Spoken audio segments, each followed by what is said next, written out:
Jai Bhagwan, and good morning. Welcome to Bhakti House this morning.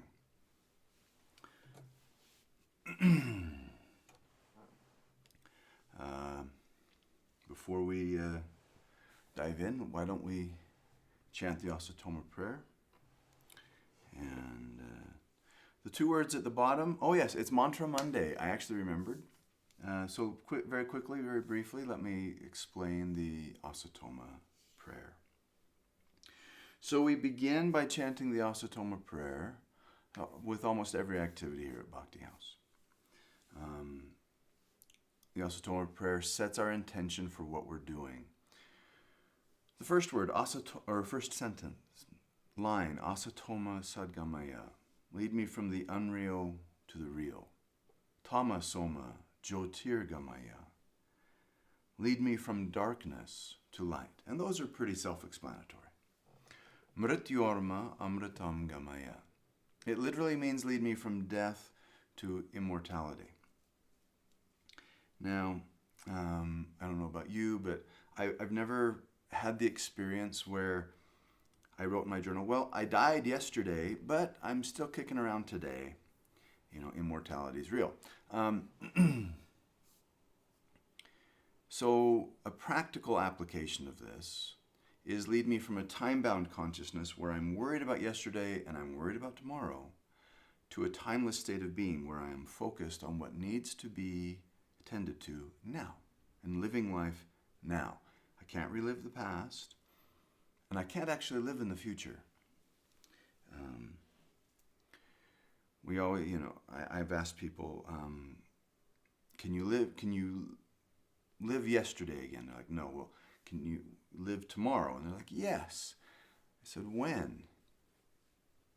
When can you live tomorrow? Well, only when it becomes now. You can only live now. The next line, Guru Brahma, Guru Vishnu. Well, the next two lines, Guru Devo Maheshvara. This is talking about the Guru. It's not talking about me. It's not talking about Gurudev or about Babaji. It is talking about you and me and them. And that we are each the true Guru. And although we don't create circumstances, you did not create what the weather is going to be like outside or what it currently is outside. But you create your own experience out of the circumstances where you find yourself. And you not only create the experiences that you have, you sustain them and you transform them. What does this mean? What's the practical effect of this? You have created every wonderful and every horrible thing in your life that you've ever experienced. You did not create the circumstances of those experiences, but you do create what those experiences mean and how, or rather what you experience out of those circumstances. And then you can sustain what those experiences mean, or you can transform them. Sometimes it's helpful to sustain an experience. Sometimes it's helpful to transform it. The next two lines, Guru Sakshat Parambrahma Tasmai Shri Guruve Namaha. Guru Sakshat Parambrahma means this Guru is the Supreme Absolute. It's present everywhere, universal. On your chair, my cushion, over here, over there, everyone out there. Supreme, universal. So in a way, if you're looking for a guru to teach you, look in the mirror. It's kind of difficult to learn from that guru. Look to your friends, your family. They also tend to be difficult gurus. But the guru is everywhere you look, literally. And we welcome Tasmai Shri Guruve Namaha. We welcome this beloved Guru. Om Shanti Shanti Shanti. Om represents everything. Everything we've just talked about, everything else we'll talk about today, and actually everything you experience, regardless of what the circumstances are, regardless of whether this experience is happy, sad, or whatever, everything you experience, Shanti Shanti Shanti, peace, peace, peace. All of it can be used to create peace. Notice peace is repeated 3 times. It's kind of important. I like to think of that as being peace from the good in life, peace from the bad in life, and peace from the ugly in life. A reminder that we will use everything, anything, to create peace. It's obviously a little easier to create peace out of the good, usually. And it's a little harder to create peace out of the ugly. We can create peace out of everything. The last 2 words, Jai Bhagwan. Jai means victory. And Bhagwan is the light or the spirit or the divine. And what is this light or spirit or this divine? It's you. It's me. It's them. Babaji asked us to greet each other with the phrase Jai Bhagwan, Jai Bhagwan. To remind the person we're greeting, you are divine. To remind ourselves, this person I am greeting is divine. To remind ourselves, I am divine.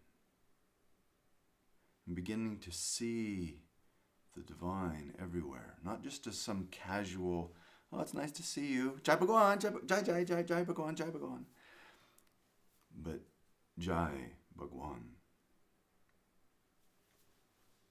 So let's go ahead and chant.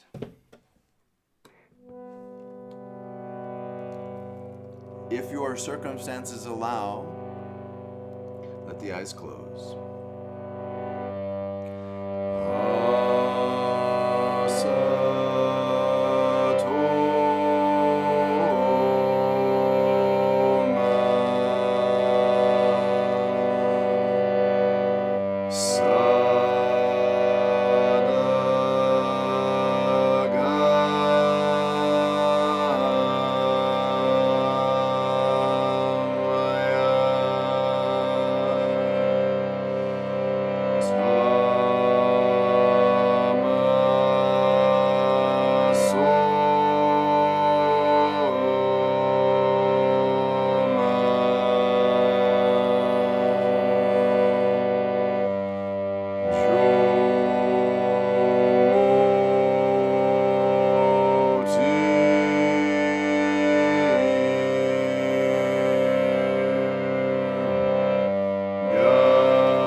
And as you inhale, bring the hands up to prayer position.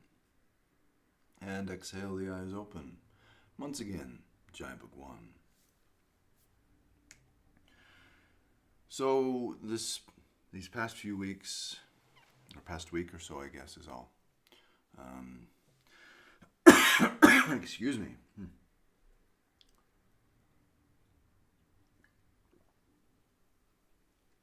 We've been reading through the first book of the Yoga Sutras,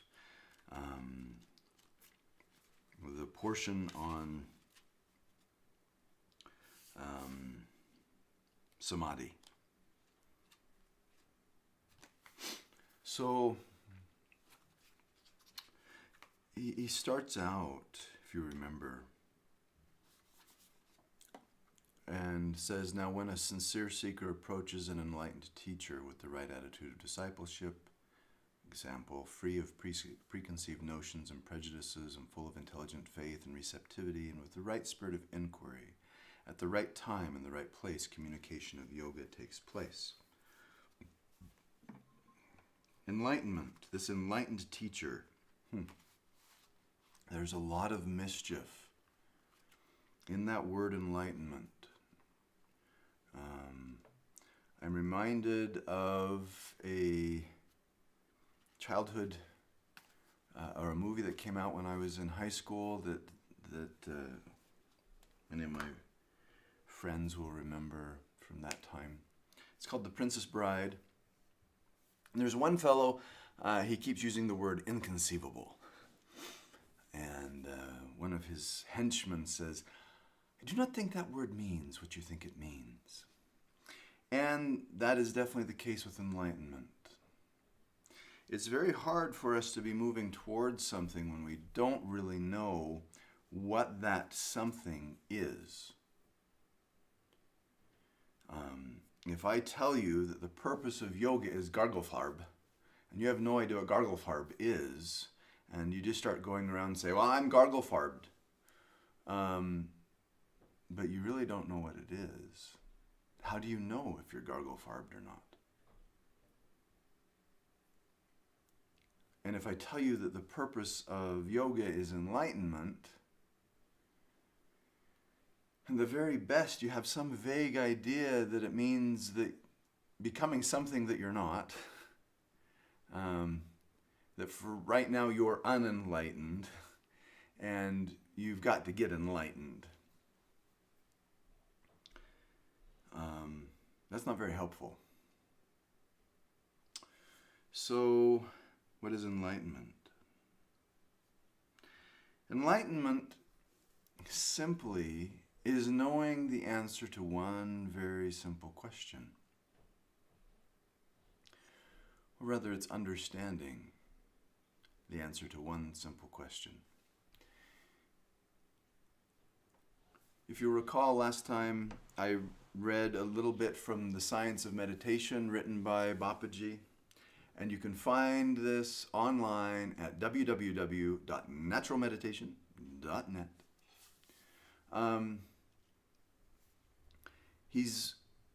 Bapaji is commenting on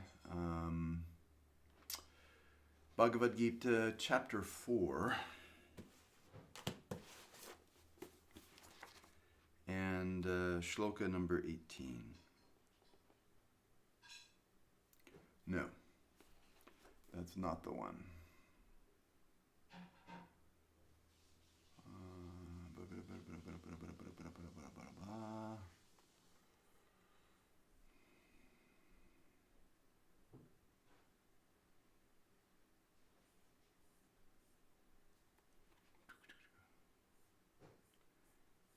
It is rather, I'm not finding which one. That's all right.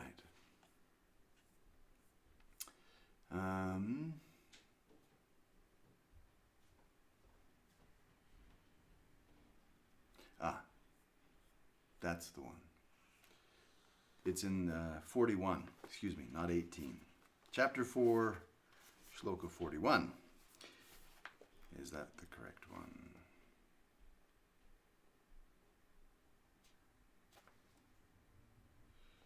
All right, so a different translation. Translations are a problem with these things too. So the translation that Bapaji was quoting from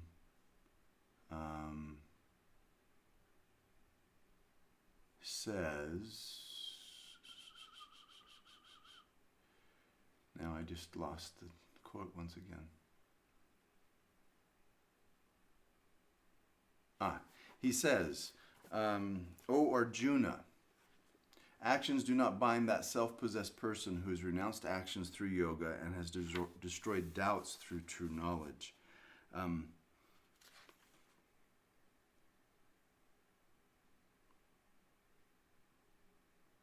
In this translation, it says, if you dedicate all your actions so your work become karma yoga, all remaining doubts will be destroyed in the fire of your awakening. At this point, all bondage falls away and you remain poised in the true self. So someone who is poised in this true self or is self-possessed.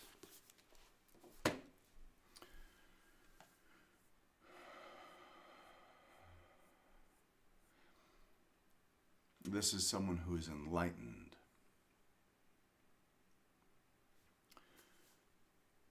It still doesn't really give us an idea. Self-possessed remains in poise in this true self. Bapaji further states, a little later, he says, in the stanza under discussion, it is said that actions do not bind the self-possessed, the enlightened.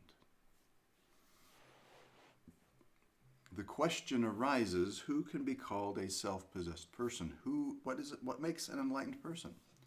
In general, it may be said that every human being is self-possessed. Everyone is enlightened. With one caveat, except the one who does not know the answer. Remember I said it was just the answer to this question. The answer to the question, who am I?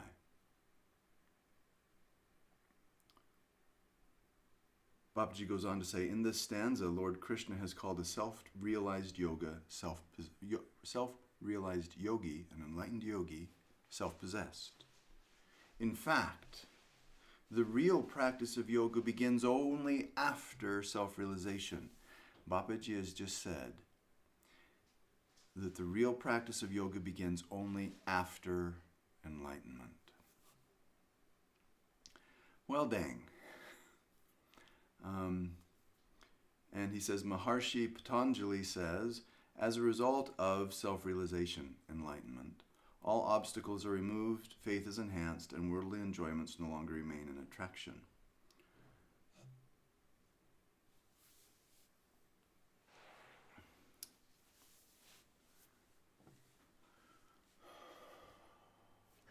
The Bhakti yogis, as well as the Jnana yogi, attain self-realization. It is only after crossing this stage that they are not defeated at the hands of various obstacles and their inner journey is not cut short. There are various means for attaining self-realization, but at the stage in which entry to the path of self-realization is secured is one and the same for all. That is the stage of pranutana, or the release of prana. What does all this mean? And what does this have to do with standing around in funny shapes on a yoga mat? First, the important thing for you to know is that enlightenment is not this unattainable thing. It's also not a state that you become enlightened and you remain enlightened. It's not a state that you move in and out of. It is simply understanding that the answer to that question, who am I? Who am I? And I say understanding, because I can give you the answer to that question, and then you have some knowledge, but you don't have understanding. Understanding requires you to take knowledge and have experience with that knowledge.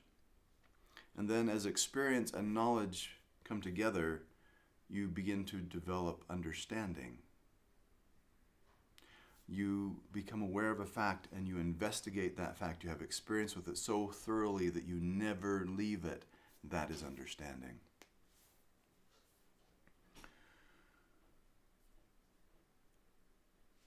The answer to the question is, you are consciousness. You are awareness. You feel enlightened now? You've heard me say this before. Many of you have had the experience of this with me before. We're not doing that this morning. You've had this experience. Yes, I am consciousness. Strip away everything that Ram Dass believes is Ram Dass. This body, the age, the beard, the hair, the glasses. Glasses. Been with me for a long time. Father, mother, brother, son, male. Take all those things away. What's left? It's pure consciousness. I am that. You are that. Investigating that so thoroughly is enlightenment. So thoroughly that you never leave it is enlightenment. And it is after that enlightenment that the real work of yoga begins. So, how does standing around in funny little shapes on a yoga mat lead to this enlightenment? I had a woman in class on Saturday and she said, Ram Dass, I've been practicing yoga for 30 years. And this last 5 weeks that I've been practicing with you have been more effective and have allowed me to access more about myself than the prior 30 years of yoga. So it's not just about reaching down and touching your toes or sticking your foot behind your head and licking the back of your knee.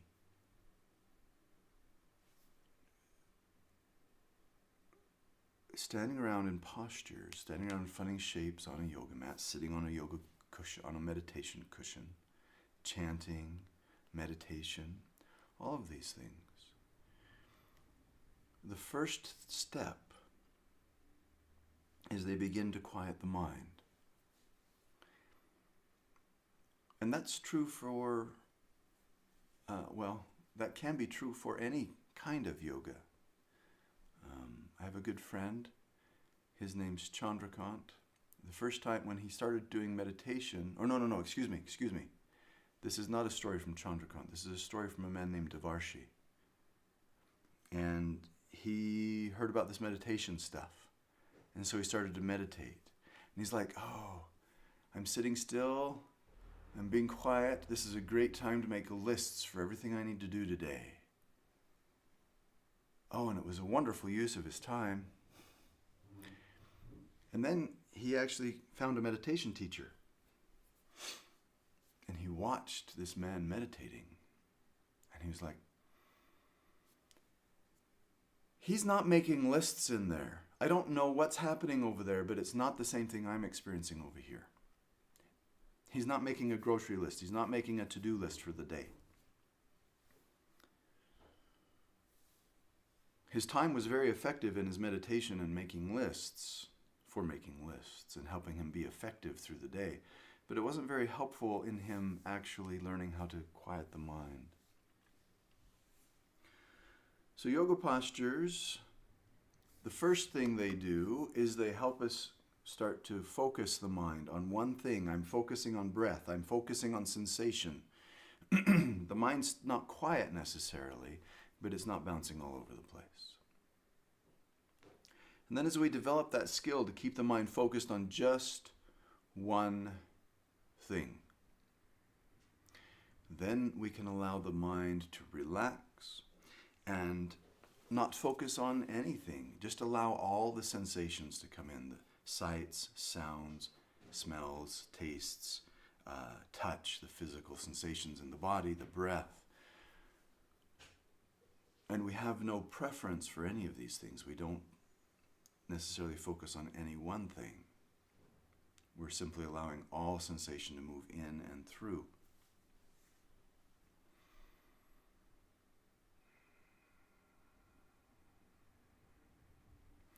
And the mind becomes steady. It doesn't touch any of the things and start to tell a story about a tissue, or about the person standing next to me, or about the person that's standing up front. It doesn't start to tell a story about the person standing on the mat. And that's when things really start to speed up and become effective, is when the story here stops. It's easy to let go of the story of the person standing next to us. It might be a little harder to let go of the story of the person standing up front. But when we get to this story right here, this is the hardest story to let go of. And as we let go of this story, we begin to realize, oh, I'm just here. I am here. I am here. And in this pose I am here. And in this pose I am here. And in this pose I am here. And in this pose I am here. And it doesn't matter what the pose is, the focus becomes I am here. I am here. I am here. And then we even let another subtle piece off. We let go of the here. And it just becomes I am. I am. I am. I am. I am. I am. I am. And the mind wants to throw the question, what? At the end of that. Focus just on I am. That verbal expression of consciousness. I am. And if there needs to be a what, just throw out aware. I am aware. I am aware.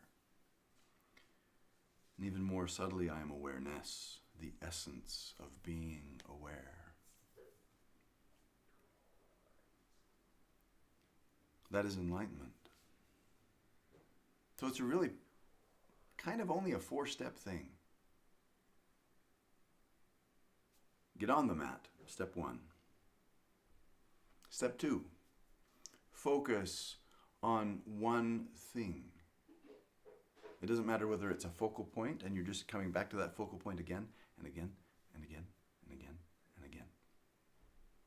Or whether it's on breath, or whether it's on sensation. That's step 2. Focus. Concentrate.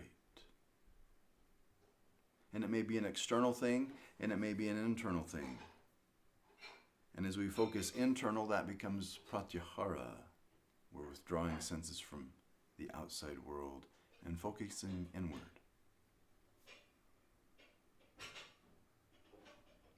And then the third thing, instead of focusing on one thing, because that's kind of the training wheels, allow yourself to be receptive to everything.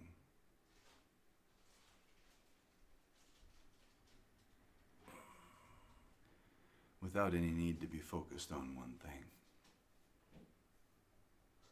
And it doesn't necessarily mean be everything out here, everything in here. There's a whole galaxy of sensations happening in your body right now. To feel all of those without being overwhelmed. Just being at ease, not fighting against what you feel, not trying to increase what you feel. Just feeling everything. That's dhyana. So we have pratyahara, and we have all the first limbs of yoga, yama, niyama, asana, pranayama. And then we have pratyahara and concentrate, and dharana, concentration, inward focus on one thing, or outward focus on one thing, to the exclusion of everything else. In a way, you are practicing ignoring everything so you can focus on one thing. And then there's dhyana, meditation, meditative awareness, which is just the opposite of focusing on one thing to the exclusion of everything.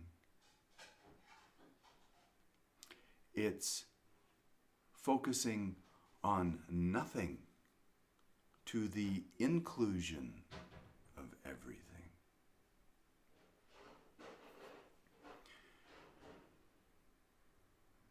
And then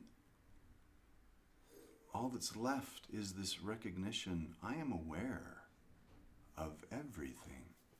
I am aware of everything. I am aware of, I am aware. I am, I am, I am.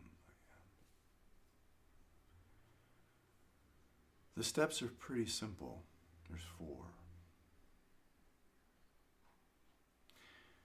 But we are so tied up in these first 3, in sensations, in our likes and dislikes, that just getting to where we can focus on the one thing. Getting on the mat is a big deal to start with.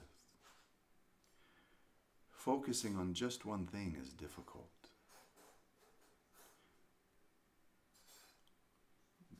And verify this for yourself in your own practice. When you practice, do you focus on just one thing? I can guarantee you the answer is no. It's very easy for the mind to wander. And it's going to continue to wander. That's what minds do.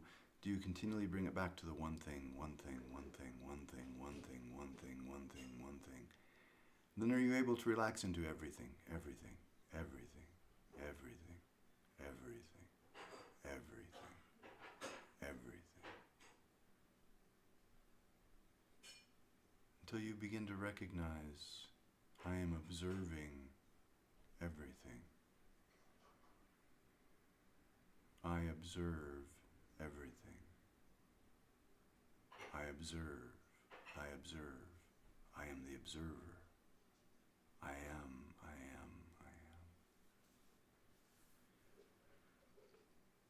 You don't have to wait for a very long time to finally reach this point. You can experience this right here before you even get on the mat. You experience it all the time. And we've talked about that previously. So again, just 4 steps. Get on the mat. Focus on one thing. Concentrate. Meditative awareness. Allow everything to move through you. Without preference. That's the key. Without preference. Just observe it all and recognize, oh wait, I'm just the observer. I am the observer. I am this witness. I am the seer. I am observing, watching Ram Dass on this little device you're watching Ram Dass on right now.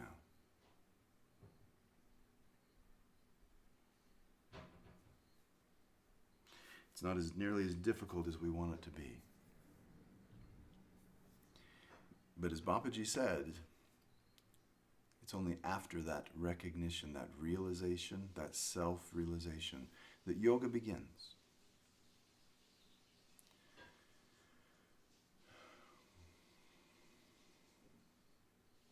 The steps are simple, but they can take a lifetime of practice. They can fill a lifetime with practice. That's a better way to put it. All right, our time is far spent. Let the eyes close.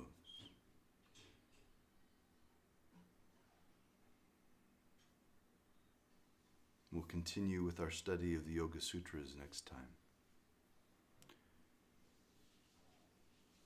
Let's take a breath in and chant Om.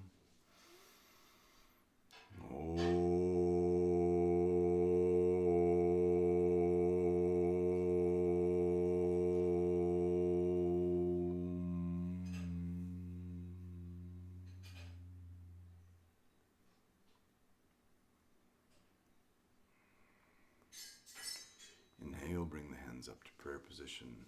Exhale, let the eyes open. And Jai Bhagwan. Thank you for joining me this morning. You are already what you're looking for. Yoga is just the process of you seeing that for yourself. And it's not nearly as difficult as we want to believe. I don't know why we're so stuck on believing that, but we tend to be. Anyway, I'm going to keep chattering on and on and on. And as I said, the time is finished, so I will see you tomorrow. Jai Bhagwan.